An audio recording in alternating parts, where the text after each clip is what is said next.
안녕하세요. 연애유치원 로미 언니입니다. 그 임신 공격이라는 말이 있잖아요. 좀 저속한 표현이긴 하지만 실제로 이런 것 때문에 뭐 이렇게 예기치 않게 결혼을 하게 되시는 분들이 은근히 있더라고요. 그래서 오늘은 그 남자분들 입장에서 이 부분에 대해서 좀 얘기를 하려고 합니다.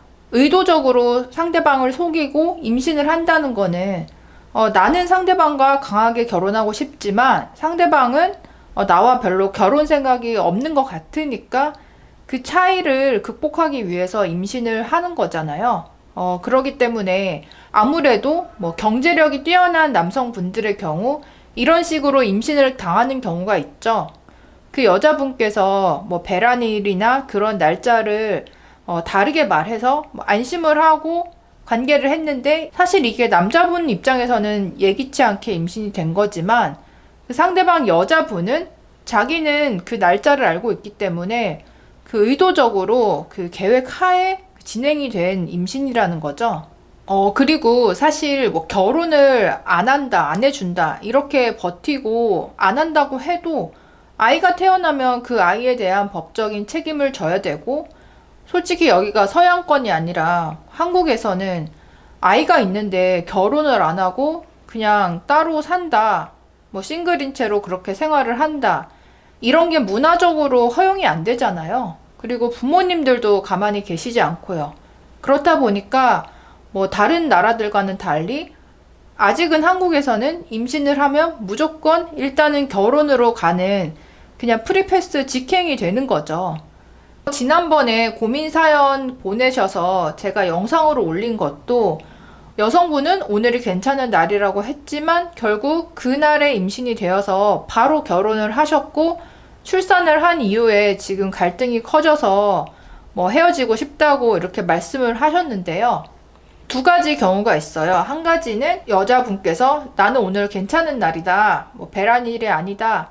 그러니까 피임을 안 해도 된다. 이렇게 말을 해서 넘어가는 경우.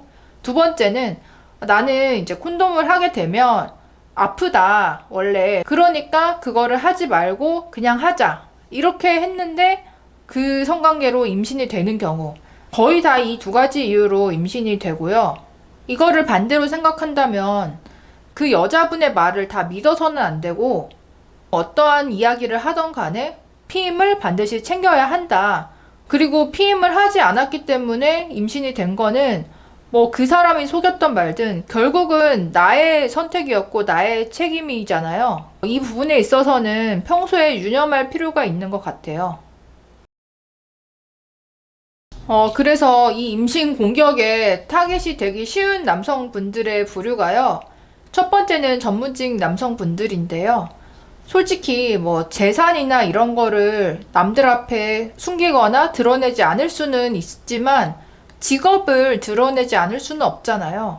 내가 뭐 의사다. 이런 거는 어딜 가나 내가 드러내게 돼 있고 그러다 보니까 이 전문직의 고소득의 남성분들은 어디를 가나 타겟이 되기가 쉽죠.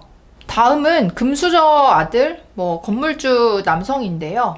아무래도 뭐 자수성가형보다는 성격이 좀 유한 편이고 특히 부모님이 뭐 사회적 지위나 경제력이 있기 때문에 이 아들이 임신을 했을 경우에 부모님의 어떤 체면 그런 것들이 있기 때문에 결혼을 시키고 그냥 신혼집도 당연히 뭐 고가의 아파트를 해주고 이렇게 진행이 되는 편이더라고요.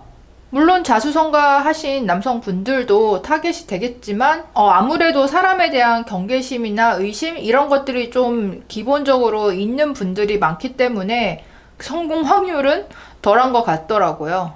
그리고 의외로 방심했다가 당하는 곳이 결정사, 결혼정보회사인데요. 그 여자분들의 경우에는 경제력이 뛰어난 남자와 결혼하고 싶어 하시는 분들이 있는데 그냥 밖에서 만나면 이거를 판단하기가 어렵잖아요.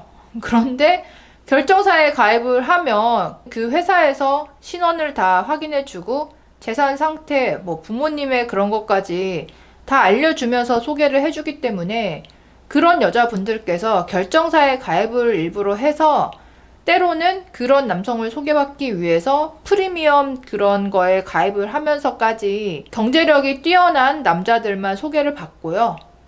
결정사는 한 명이 아니라 그 순차적으로 여러 명을 소개해 주잖아요.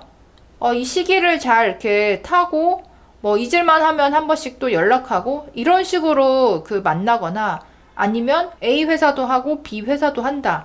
그러면 그 여자분 입장에서는 단기간 내에 정말 고소득에 재산이 있는 남자 뭐 두세 명을 연속으로 번갈아 만날 수 있거든요. 그래서 그 남자들을 다 그런 식으로 타겟팅해서 성관계를 유도를 하면서 그 중에 뭐 한 명이 임신이 되면 그 사람이랑 결혼으로 바로 가는 거죠. 그런데 남자분들은 밖에서 이 여자를 만난 게 아니라 결정사에서 소개를 정확하게 받았기 때문에 본인도 어느 정도는 안심을 하고 그렇게까지 사람을 의심하지 않고 뭐 사귀게 되잖아요. 그랬는데 그 여자분이 뭐 적극적으로 뭐 오빠 좋다 하면서 그렇게 이제 스킨십이 진행이 된다.